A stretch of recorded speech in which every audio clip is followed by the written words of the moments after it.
Hi guys, my name is Veronica. I'm a surgical tech here at Fair Oaks Hospital.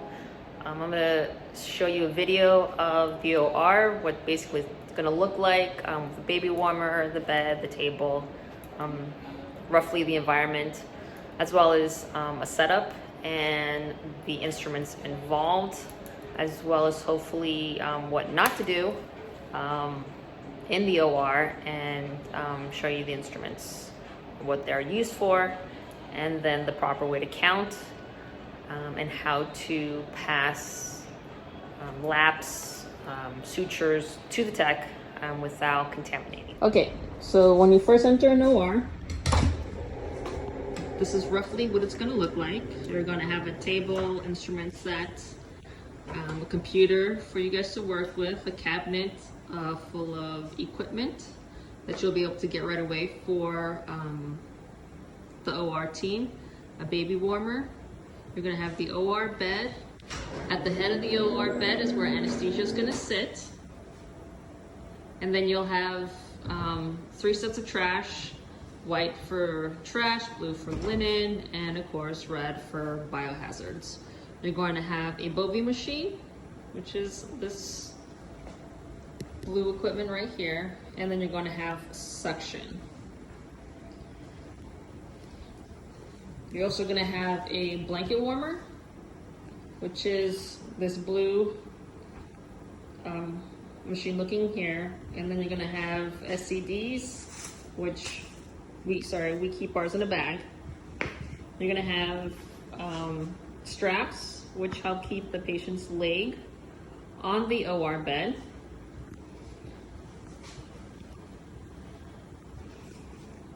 You're going to have a blanket warmer. You're going to have a Bovie pad, and then these here are called SCD for the legs, to help massage the legs while the patient is either under anesthesia or having a spinal. Since she can't move her legs, this helps, of course, to move the blood flow. Over at the baby warmer, they have CPAP here,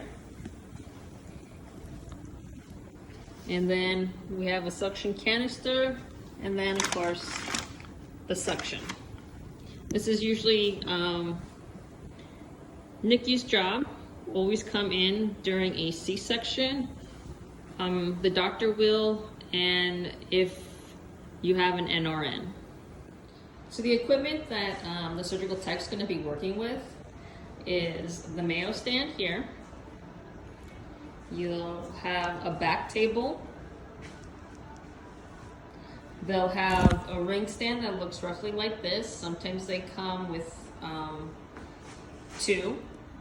You'll have a kick bucket for them, and you'll ask the surgical tech where they would like that placed, so they can put the soiled laps in there. And then the count sheet bags, the sponge count bags, excuse me, where you'll be putting the soiled laps in, so it's easier for you guys to count. There's also a whiteboard. This is where we put the patient's name, as you can see, allergies, date, the surgeon, doctor, anesthesia, first assist, which is assistant, circulator, which is you guys, scrub tech, and then observer would be, let's say, a student that came in, or somebody other than any of the names that are on here. The fire score is done depending on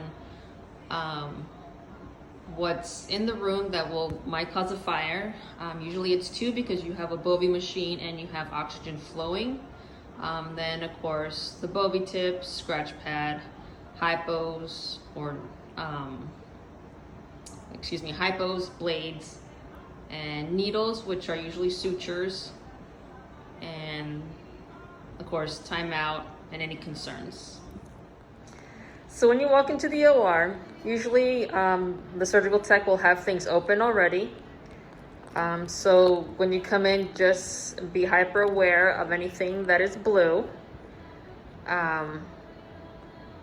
We're supposed to keep at least 12 inches away from the blue to not contaminate the sterility of the equipment and the surface.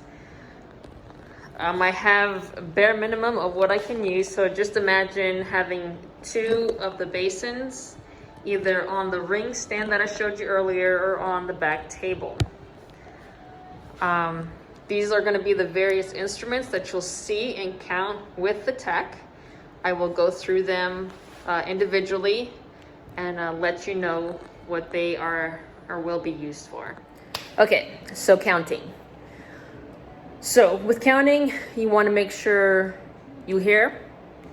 Sometimes with the masks on, words can get muffled.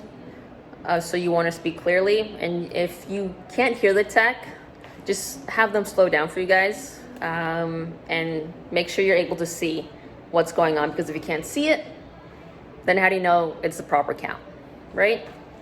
Okay, so the first count, always first, you're gonna do the sauce. Always sauce first, so laps. So like I said, they usually have 20 within a pack. So you'll count those. Again, like I said, they're gonna come wrapped in 5 and 5. So you want to have that wrap taken off, and you want to be able to see 1, 2, 3, 4, and 5. All right. Again, it's very crucial that you guys are able to see what everybody is counting, because throughout the procedure, more laps are going to be.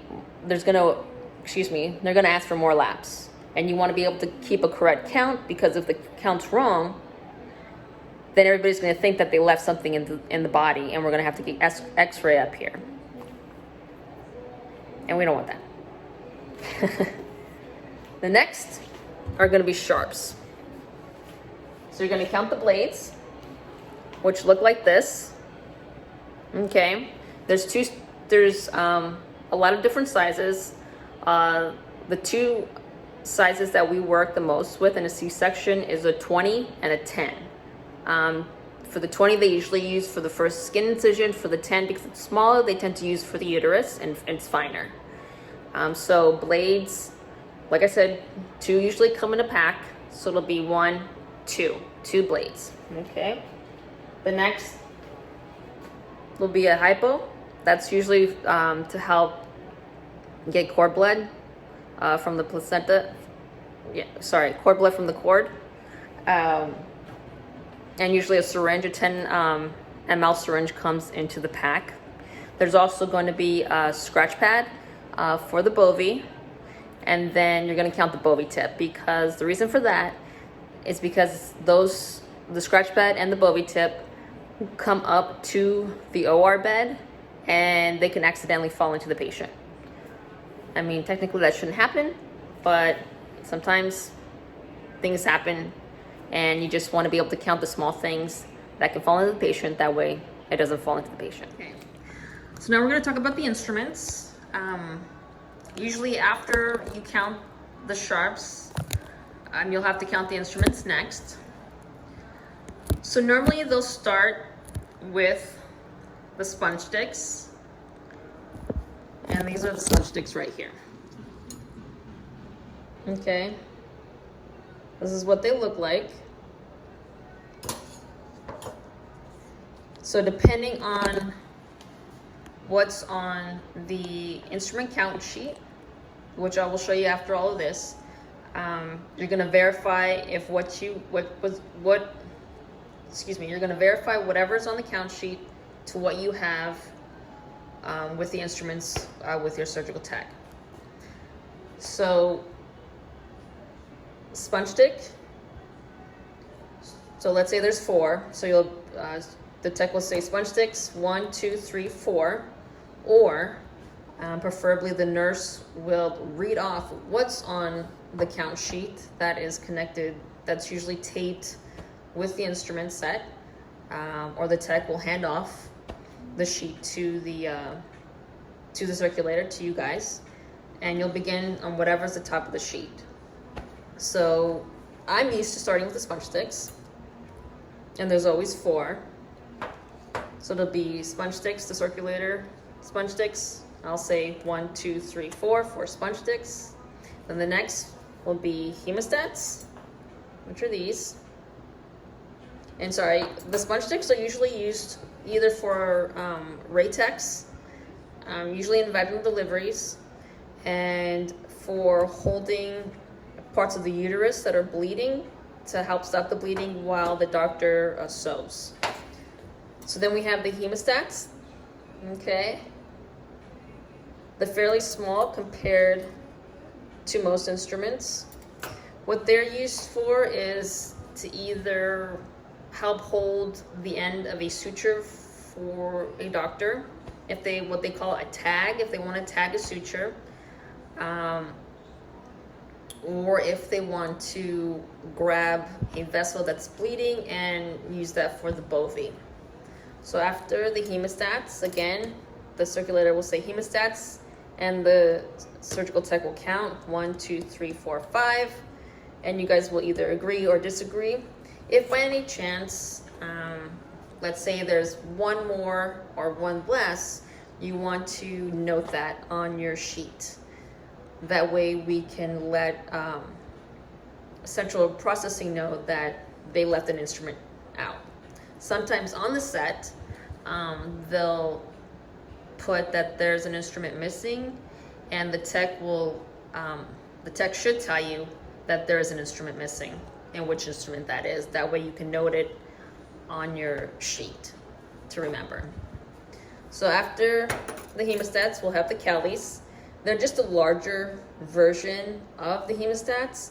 They're just to help with cutting individual layers or holding some tissue to help manipulate whatever the surgeon needs manipulating, or the OB. So after the Kelly, you have the Alice. This is what the Alice looks like. Okay.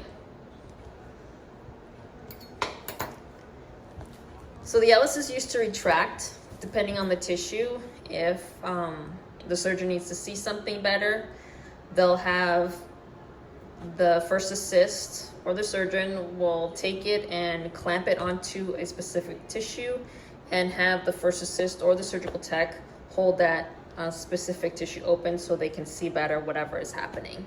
So again, the circulator is going to say Alice, and the surgical tech will count 1, 2, 3, 4 for Alice's. And again, you verify that on your sheet. After the Alice, there's a Coker. So the Coker looks like this, and it's like a Kelly but straight. And let me see if I can open these one-handed. Okay, hold on, let me switch hands. Okay, so sorry, I don't know if you can see. It's a little blurry. There's teeth on top. Okay, so these are used to hold tough tissue, like really thick tissue. Again, just like the Alice does. The Alice is just a little bit for finer tissue. The Coker is more for tougher tissue.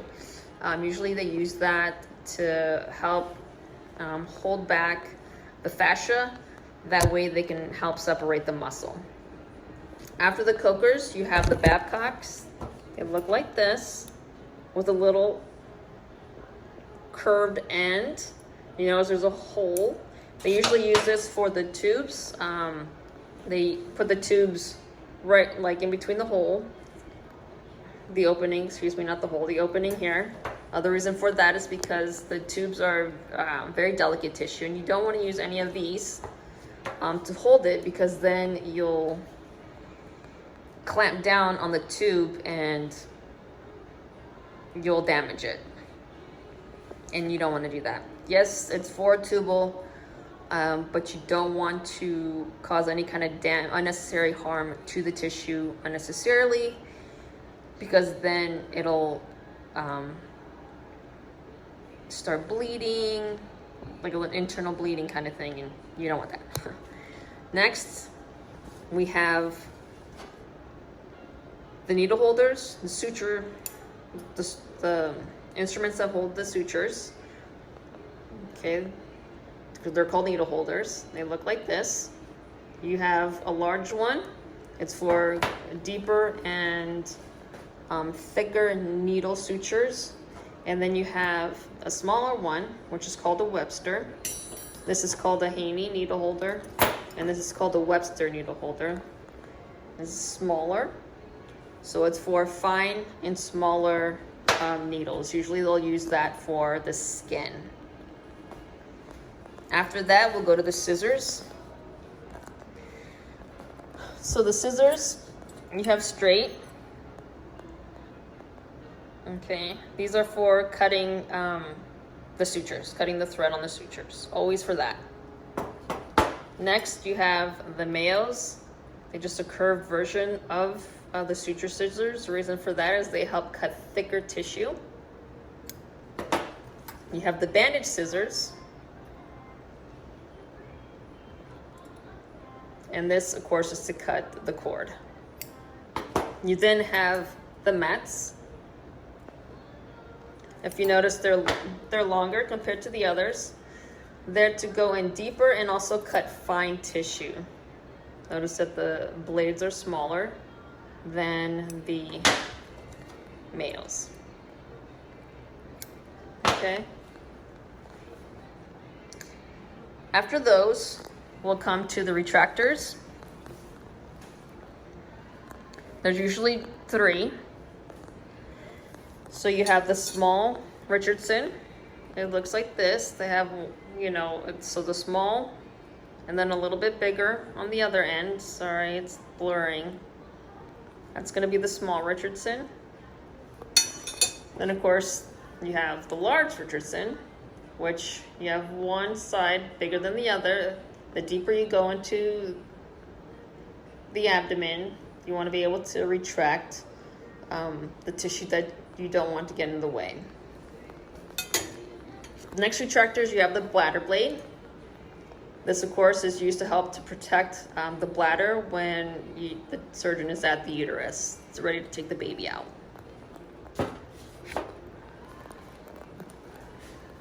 Next, we come to the forceps.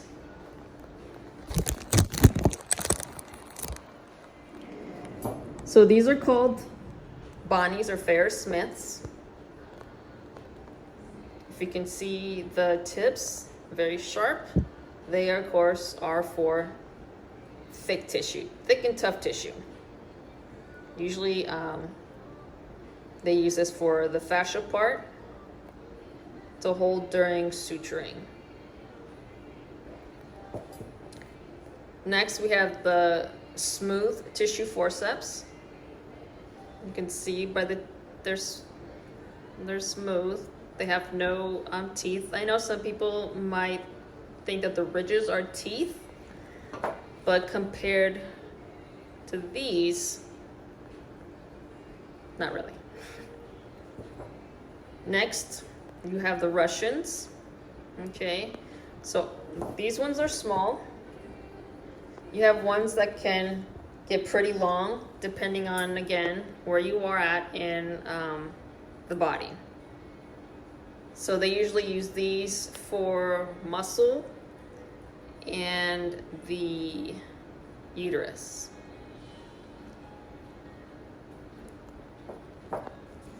Again, these are tissue forceps with teeth. Again, with the teeth. They tend to use this for sometimes for fascia, depending on the doctor, and then sometimes for sub-Q. And then you have the Adsens with teeth. They do have Adsens without, but these will be for the skin to help bring the skin closer and to bring the needle out when suturing. You then have knife handles. These are for the blades, and you're going to count these as well. So this is the number 3, and this is what the number 4 looks like. So 4 and 3. When we do the count, the counts throughout the procedure, you're going to also use your count sheet. This is roughly what it looks like It'll have the names of the instruments and the amount of the instruments that are on there.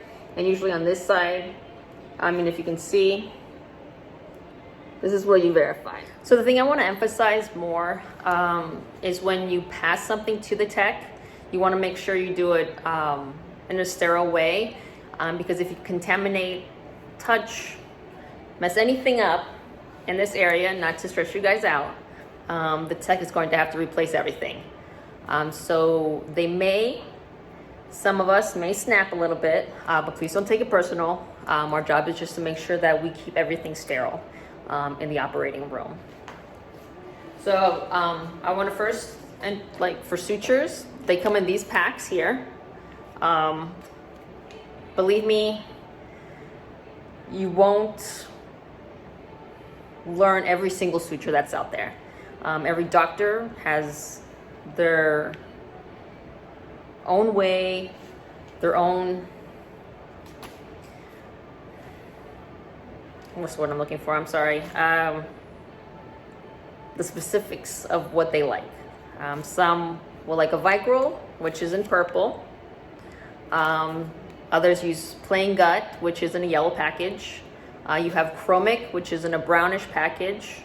And then you have monochrome, which is an orange package. Those are kind of basically the suture names that you're going to be hearing. So when, let's say a tech, usually when they're opening, they'll open it initially on their field, the sutures that they need, but sometimes the doctor will ask for more sutures depending on what's going on during the surgery. So what you'll do is the tech will say, so-and-so, please give me a 0 Vicryl CT1. So you'll go grab it, or they'll instruct you on where it's at in the cabinet or outside of the OR, and then you should come back and you should show them the suture to verify that that's what you got them. When you open the suture, you're going to open it here, and then you're going to peel it slowly enough for them to grab at the tip. Okay? So just peel it so far, enough for them to grab. Okay? And when you do this, you don't want to reach over the table. For example, you don't want to reach over like this, because once your arm goes over the back table, you've contaminated things. Because even if you're wearing like a long sleeve jacket, you don't know what is on your jacket. If it's like a fluff or a piece of hair that may have gotten on your jacket, it can fall onto the table, therefore contaminate it. If the tech doesn't see it, then it can go into the patient, which causes an infection. So you just kind of want to be as close to the tech as possible, giving them space, but not going over the sterile table. Okay? So for laps, believe me, we're going to call a lot of these. This is what we use to get the blood, when the uterus is bleeding or whatever else to clean up the patient so the doctor can see better. So they have usually at the top with them, they'll have a way to open them like this. You just peel that, okay? You open that, throw this part away, and then they'll come in this little wrap here, and it's kind of like a present. It's a very careful present. You're not going to rip it up like you do in Christmas, but you're just going to slowly open it. So you're going to open it initially away from you, and you're going to take it behind with one finger. Then you're just going to follow it. You're going to see this area, and you're going to go under, and you can hold on and grab it with your thumb. Oops, sorry. You can go over and grab it with your thumb. Take this part over, under, tuck it underneath. I don't know if you can tuck it underneath your hand, and then you're going to peel it towards you. And you're going to want to have enough for the tech to grab here. Okay? You want to be careful in how you do this, because if anything touches, because inside the blue is sterile, so the tech can grab it. So you want to pull this away as much so they can grab it and not touch anything you've touched. Okay? Again, no stretching over the back table, because again, skin follicles, anything, even if you don't have a jacket, and anything can fall on this back table, and you don't want that to contaminate anything or infect your patient. So what you do is you'll hand this to the tech.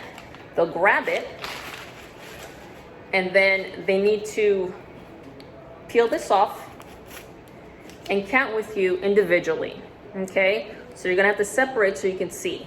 So 1, 2, 3, 4, 5. And that will be added to your count. And you're gonna wanna say, so normally they'll have 20 within the pack, in the C-section pack. And then when you add, they always come in a pack of 5. So when you add 5, you're, 1, 2, 3, 4, 5, 25. So you both agree to that. Okay. So the next thing is pouring. You'll be pouring sterile water and normal saline. The normal saline is always warmed because it's going inside the patient's body. And you don't want to cause them hyperthermia or anything, so you want to at least keep it close to body temperature as best as possible. So this is going to be sterile water. This is what it looks like. You and the tech are going to verify the expiration date at the bottom. With the normal saline, they'll have it written somewhere because they're only supposed to last for 3 to 4 days. So once that expires, we get rid of the normal saline, or if we take it out of the warmer and it doesn't get used, then we can't put it back into the warmer. So what's going to happen with this, for the sterile water, with these caps, it's just a twist. So we twist it, we make sure this comes off, the plastic on top, because when we're pouring, we don't want that to fall in to the basin, because once it falls in, again, that's going to be unsterile, it's going to be contaminated. We're going to have to get a whole new setup. So we make sure everything is clear, okay? And then when you guys pour it, you're going to make sure that you're at least 12 inches or so. I don't have a measuring tape, but you're going to want to be at least here. Again, you're going to want to make sure that you're not over the table pouring. You want usually the basin will be as close to the edge as possible, because we're supposed to keep everything at least in like about a 1-inch border around our table. So when you pour it, you're going to pour it very slowly and make sure you don't have any splashbacks, because you don't know where it's going to hit, because once it comes out and splashes, it's contaminated. It contaminates everything. So you don't want to pour and splash all over the place. You just want to slowly go and pour until it's all gone.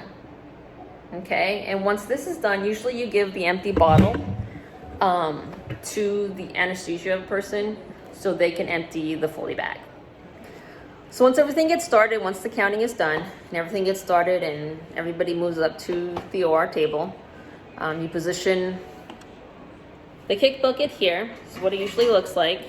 Wherever the tech needs it,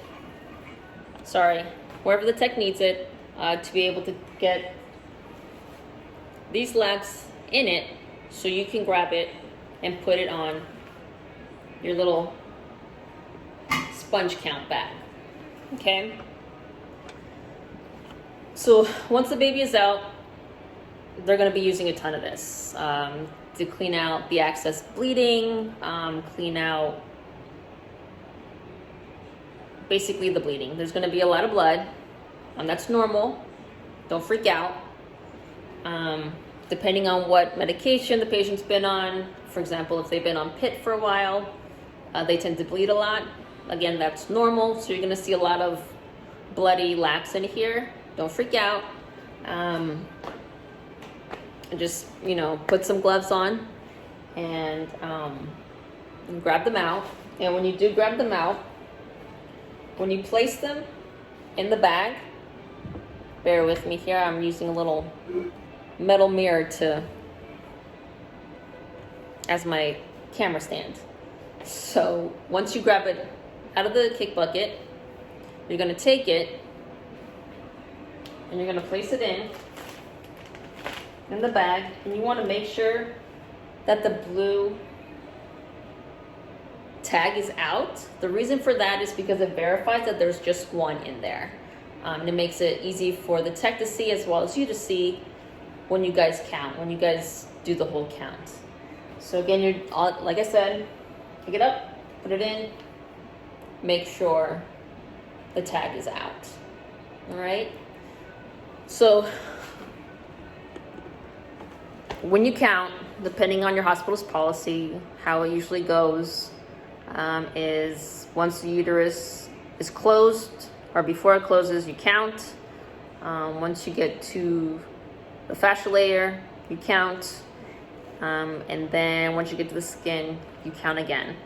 Now, different hospitals have different policies. If you count the softs, sharps, and instruments all at once in the beginning, or twice in the beginning, and then at fascia, and then just softs and sharps at the end.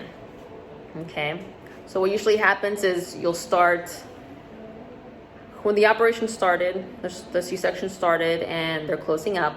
The tech will let you know. So and so, I'll be counting in a few seconds, or I'm ready to count. So you just kind of want to get, listen out for that, because you have to make sure you chart all your counts, and the tech wants to make sure that all the counts are correct before they go on to the next layer of the body. Because if you're counting, and let's say you're at the fascia, which is close to skin, and you're barely doing your first count, and you find out, oh no, we're missing something, then we're gonna have to open everything up again and make sure that nothing is left in there. So you just wanna listen out for that, and hopefully the tech will say, I'm counting in a few seconds, whenever you're ready. And sometimes they'll be persistent when it's getting too close to closing another layer, where they're kind of insistent on, we need to count now. So just make sure you hear out for that. I know it's going to be very crazy. You guys are going to be very nervous. I know that the OR seems very intimidating. I know when I first started, I was very intimidated with it. But people are here to help you. Okay, the tech, if you have any questions, please ask us. We'd rather have it done right than wrong. You have a charge nurse, you have your preceptor, you have Bridget. You have a lot of people here to help you out. So when we count, we're going to start from the OR, from the patient. So whatever's on the patient, you want to make sure you verify and you see. So if we have a lap, if the tech sees 2 laps, you want them to show you or tell you there's a lap on top of the uterus, because sometimes the doctor will take a uterus out to suture. It's on top of the uterus, or you wanted the tech to pick it up so you can actually visualize the lap. Also with instruments, and sharps, the Bovie, the scratch pad. You want to be able to visualize all of these. So we'll start with the patient, then we'll move to the Mayo stand, and then we'll move to the back table, and then we'll move off of the back table, which is usually the sponge count, or if you dropped an instrument, let's say, that's how it's going to go. So the count started, the count started with laps. So you're going to do laps first. Patient, Mayo stand, back table, off. Sharps. If there's a needle on the patient, usually suturing. If there's a needle on your Mayo stand, if there's a needle on the back table, or let's say we accidentally dropped a suture. Okay, so I think that's it. Hopefully I was able to explain everything to you guys. I know you guys have to do a lot of charting, and like I said, this can be very hectic sometimes, especially in an emergency. Just know that in the procedure, there is time to chart, because sometimes we aren't asking you for anything.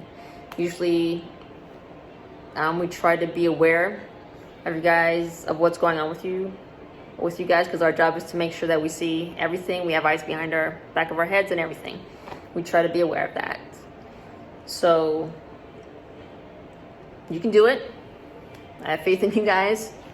Again, it's a little intimidating in here, but you have resources. Please use them, and welcome to Inova.